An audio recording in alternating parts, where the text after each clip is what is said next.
You see the headlines everywhere. Tensions are just boiling over, and this historic U.S. armada is gathering around Iran.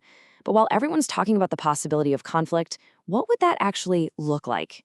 In this explainer, we're going to break down this military chess match and really deconstruct the potential scenarios of war. And just to set the stage, listen to this. A source close to the situation says there's a 90% chance of kinetic action. I mean, think about that. That's the level of tension we're talking about here. It paints a picture of a conflict that feels, well, not just possible, but maybe even inevitable. So that gets us to the big question, right? If you strip away all the political talk, what are the military realities on the ground? What does a war between these two powers actually look like from a purely strategic and tactical point of view? The best way to think about this is like a really high-stakes, volatile chessboard. On one side, you have the most technologically advanced military on the planet. And on the other, you've got a regional power with a very deep, very unconventional playbook. Every single move is being calculated, and one wrong one could set off a chain reaction that nobody really wants. Okay, so here's how we're going to break this all down. First, we'll look at America's absolutely overwhelming firepower.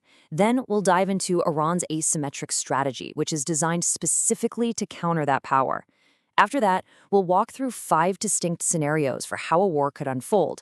And finally, we'll talk about the global ripple effects of any conflict.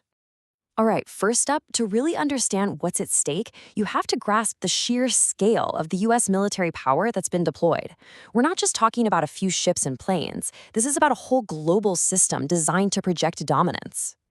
The United States has 11 aircraft carriers in its entire Navy.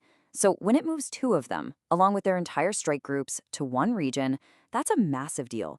It's a rare concentration of force and a very clear signal that the U.S. is prepping for something big. And this is where the numbers get kinda nuts. A single one of these carriers is basically a floating city. You're talking over 5,000 people, more than 90 of the most advanced aircraft in the world, and the ability to launch 160 combat missions in just 24 hours.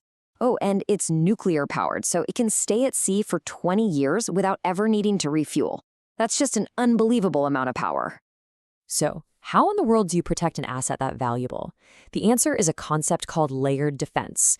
It's not one single shield. It's more like a set of Russian nesting dolls, but for defense. It's a whole series of defensive rings, each one designed to stop a different kind of threat at a different distance. Let's walk through it. Way out on the edge, the outer layer, you have fighter jets patrolling, looking for threats hundreds of kilometers away. If something gets past them, the mid-layer kicks in. That's your cruisers and destroyers launching all sorts of missiles to take down everything from drones to ballistic missiles. And if, somehow, something gets through all of that, you have the last line of defense. And that last line, wow, it's called the CIWS, or the Close-In Weapon System. It's basically a giant Gatling gun that fires 4,500 rounds every minute. And these rounds are the size of soda cans. The whole point is to just create an impenetrable wall of metal. It is the final brutal stopgap. Okay, so now let's flip the chessboard and look at it from Iran's side. They know they can't go head-to-head with the US. They can't match them plane for plane or ship for ship, so they're not even going to try. Their entire strategy is built on a totally different philosophy. They use what's called asymmetric warfare. The goal here isn't to sink an American aircraft carrier in a fair fight. The goal is to make the price of operating in the region so incredibly high, so painful, that it just becomes impossible for the US to stay. It's all about finding and exploiting weaknesses with unconventional tactics to turn a military victory into a strategic defeat. So picture this. Iran's playbook is all about creating chaos. Imagine dozens of small, fast boats swarming a massive destroyer from every direction. At the same time, these little black hole mini-submarines are lurking silently, waiting for an ambush. Then you've got sea mines being laid to block shipping lanes, and massive waves of suicide drones sent to overwhelm a ship's defenses. All that chaos is designed to create a window, a moment of vulnerability for their real punch, barrages of ballistic missiles targeting those big, static U.S. bases in places like Qatar. And a huge part of this strategy revolves around one single critical piece of geography, the Strait of Hormuz. This tiny waterway is the choke point for a massive chunk of the world's oil. The fact that Iran can threaten it, disrupt it, or even temporarily close it down gives them a ton of global leverage. Okay, so you have these two totally different strategies facing off. How could a conflict actually play out?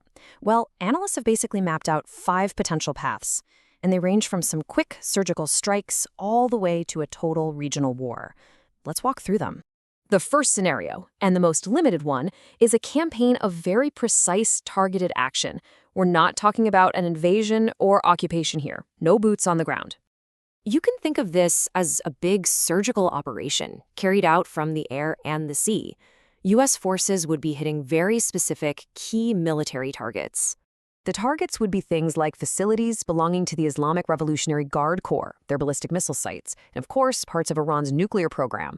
The stated goal would be to dismantle the regime's ability to fight, hoping that creates an opening for change from within, all while trying to keep civilian casualties to a minimum. And this table really lays out the whole spectrum of what could happen. As you can see, the escalation ladder gets steep fast. Beyond those initial strikes, you have Scenario 2, where the regime survives but is forced to change its policies.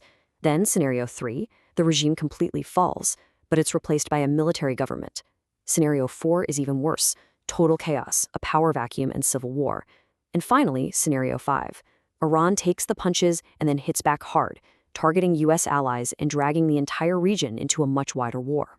But it is so important to understand that a war with Iran wouldn't just happen in a bubble. The strategic implications here are global. This is about sending a message that goes way beyond just Tehran.